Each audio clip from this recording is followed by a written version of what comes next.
आज हम बात करने वाले हैं भोजपुरी फिल्मी जगत के बारे में, जहाँ पे कुछ भी नामुमकिन नहीं। यहाँ हमारे सर न्यूटन को भी गलत दिखाया जाता है। वार्निंग, इस वीडियो को देखने के बाद अगर आपका मन गाली देने का करे या आप हंसते हंसते पागल हो जाए तो हमारा चैनल इसके लिए जिम्मेदार नहीं होगा। ऑडियंस अपने सामान के लिए खुद ही जिम्मेदार है और ये वीडियो सिर्फ इंटरटेनिंग पर्पज़ के लिए है। तो भोजपुरी के भाइयों और बहनों, यहाँ थूक ना थूके, पब्लिक प्लेस में थूकना मना है। तो चलिए स्टार्ट करते हैं बकचोदी। ये सीन देख के लग रहा है कि ये कमांडो है जो कि अपने दुश्मनों से फाइट करके गिरा हुआ है और अब वो उठेगा और फाइट करेगा। साथ ही इस बेचारे के पास एक ही बुलेट बचे हुई है। उसके बाद मैं देखता हूँ कि अचानक से ये उठा और गोली चलाई, बिल्कुल अपोजिट डायरेक्शन में। मुझे लगा उधर कोई ना कोई ज़रूर होगा, लेकिन नहीं, ये भोपाड़ी का शायद गलती से अलग डायरेक्शन में गोली चला देता है, लेकिन इसकी गोली घूम के इसके दुश्मन को लगती है। ये बात यहीं ख़त्म नहीं हुई। गोली पहले विलन को लगने के बाद दूसरे विलन को लगी और दूसरे विलन को लगने के बाद वो गोली तीसरे विलन के पास जाने लगी। वो तीसरा इंसान गोली अपनी तरफ आते बड़े आराम से देख रहा है। मेरा नंबर कब आएगा साला, मैंने दूसरे काम का भी पेमेंट ले रखा है। फिर गोली आके उसे लग जाती है, फिर वो तीनों एक साथ गिर जाते हैं और हमारा कमांडो जीत जाता है। वाह वाह, हमारे ओरिजिनल कमांडोज को भी इनसे ट्रेनिंग लेनी चाहिए। कौन चूतिया इस मूवी का डायरेक्टर है? ऐसे डायरेक्टर होते हैं जो सोचते हैं कि मैं लिखूंगा, कुछ भी लिखूंगा, मुझे कौन रोकेगा।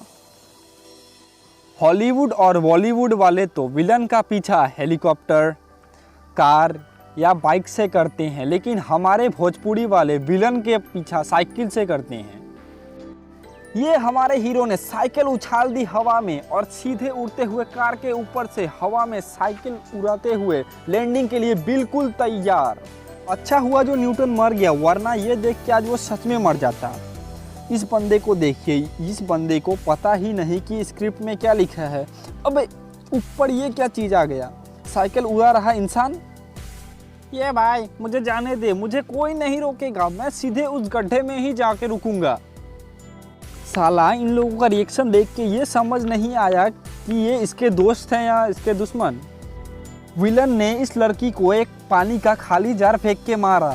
ये लड़की इतनी हल्की थी कि जार लगते हवा में उछल गई और हवा में उड़ने लगी। उधर से एक हीरो हवा में उड़ता हुआ आता है और इस लड़की को कैच कर लेता है, जैसे ये लड़की नहीं एक बॉल हो, और मिनटों तक वो इस लड़की को लेके हवा में लटकता रहता है। यहाँ तो ग्रेविटी की कोई इज्जत ही नहीं। यहाँ शादी हो रही है। विलन को ये बात पसंद नहीं आई और उसने हीरो को मारने के लिए एक शूटर भेज दिया। ये तो लॉजिक समझ में आता है, लेकिन इसके बाद इस लड़की ने शूटर को देख लिया, लेकिन फिर भी उसने किसी को नहीं बताया। फिर शूटर ने गोली चला दी और देखिए ये लड़की बुलेट को बड़े आराम से देख रही है। जैसे ही बुलेट हीरो के पास आई, लड़की ने बुलेट को पकड़ लिया। जी हाँ, बुलेट को अपने हाथों से पकड़ लिया। क्या हमारे सर पे चूतिया लिखा है? फिर उस बुलेट को उस लड़की ने वापस अपने हाथों से फायर किया। जी हाँ, गन से नहीं, बिल्कुल अपने हाथों से फायर किया और वो बुलेट सीधे जाके शूटर के आँख में लगी। मैं तो कहूँगा इनको बॉर्डर पे बुला लो, बिना गन के सिर्फ बुलेट से ही सारे दुश्मनों को मार देंगे ये लोग। ये विलन इस हीरोइन को किडनैप करके हेलीकॉप्टर में ले जा रहा है कि तभी हीरोइन को याद आता है कि इसके अंदर सुपर पावर है और वो उस हेलीकॉप्टर को अपने हाथों से जोर से धक्का देती है और हेलीकॉप्टर ब्लास्ट हो जाता है। ऐसी पावर तो हमारे सुपर हीरोज के पास भी नहीं। बात बदल दी है, जिंदगी बदल दी। हो भाई, मारो मुझे, मारो मारो मुझे, मारो मारो। नहीं, ये मजाक हो रहा है। एक सेकंड यार, मजाक हो रहा है। भोजपुरी इंडस्ट्री के डायरेक्टर कहाँ से आते हैं? ऑप्शन ए, ये दूसरे प्लेनेट के हैं, या फिर ऑप्शन बी, ये धरती फाड़ के निकलते हैं। कमेंट सेक्शन में जाके ज़रूर बताएं।